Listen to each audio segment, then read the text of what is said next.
अस्सलाम वालेकुम वरहमतुल्लाहि वबरकातुहू। हज़रत मौलाना सज्जाद नोमानी साहब ने महाराष्ट्र इलेक्शन के ताल्लुक से जो लिस्ट जारी की थी और उसका जो असर पड़ा है अपनों पर भी और गैरों ने जो उसका फ़ायदा उठाया है वो यकीनन सबके सामने है। इससे आप इनकार भी नहीं कर सकते इस चीज़ का और आप इससे मुंह मोड़ भी नहीं सकते हैं। चूँकि हज़रत ने जैसे ही लिस्ट जारी की है तो इन लोगों ने उसको हाथों हाथ लिया। चूँकि एक लिस्ट जारी की गई थी, गोया कि इससे इन लोगों ने ये मैसेज देने की कोशिश की है कि देखो तुम्हारे खिलाफ क्या ये सारी चीज़ें हो रही हैं। तो लोगों में एकजुटता जो भाजपा के लिए वहाँ पर हुई है और यकसर तरीके से भाजपा ने वहाँ इलेक्शन निकाला है, जीता है।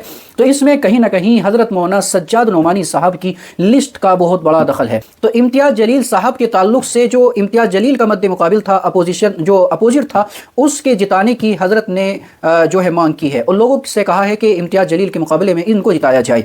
चूँकि ये हज़रत का कदम ऐसा था जो ना अकल में आने वाला है, ना जहन गुमान इसका तस्वुर कर सकते हैं। चूँकि इम्तियाज़ जलील एक ऐसा चेहरा है कि जिसको हर कोई जानता है, जिसके कामों को हर कोई जानता है, जिसकी शनाख्त हर किसी के सामने है। लेकिन हज़रत का अचानक से इम्तियाज़ जलील की मुखालफत में दूसरे कैंडिडेट का आने के लिए कहना ये कहीं भी अकल में आने वाली चीज़ नहीं थी और हुआ भी ऐसे ही। इम्तियाज़ जलील का इलेक्शन था वो ख़त्म हो गया, इम्तियाज़ जलील हार गए और उनका जो अपोजिट था सपा का नेता वो भी हार गया और दूसरा कोई वहाँ से सीट निकाल कर विधानसभा में पहुंच चुका है।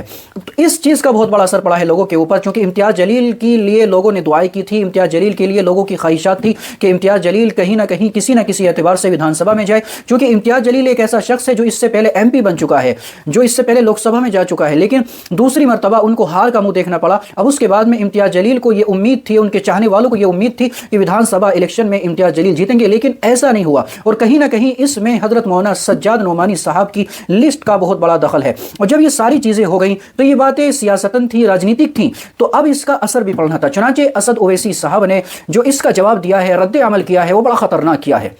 अल्फाज भी बड़े ख़तरनाक है, अंदाज़ भी बड़ा निराला और बड़ा ख़तरनाक है। तो अब चूँकि हज़रत के जो चाहने वाले हैं, सपोर्ट में लोगों ने असद ओवैसी को बुरा भला कहना शुरू कर दिया, यहाँ तक कि उनको उलमा का मुखालिफ, दीन का मुखालिफ, शरीयत का मुखालिफ और बी टीम और ये वो कहना शुरू कर दिया। चूँकि बहुत सारे अलकाब तो असद ओवैसी को पहले से ही मिले हुए थे, अब और ज़्यादा अलकाब से असद ओवैसी को नवाज दिया गया। कोई उलमा मुखालिफ कह रहा है, कोई दीन मुखालिफ कह रहा है, कोई शरीयत मुखालिफ कह रहा है, कोई बी टीम कह रहा है।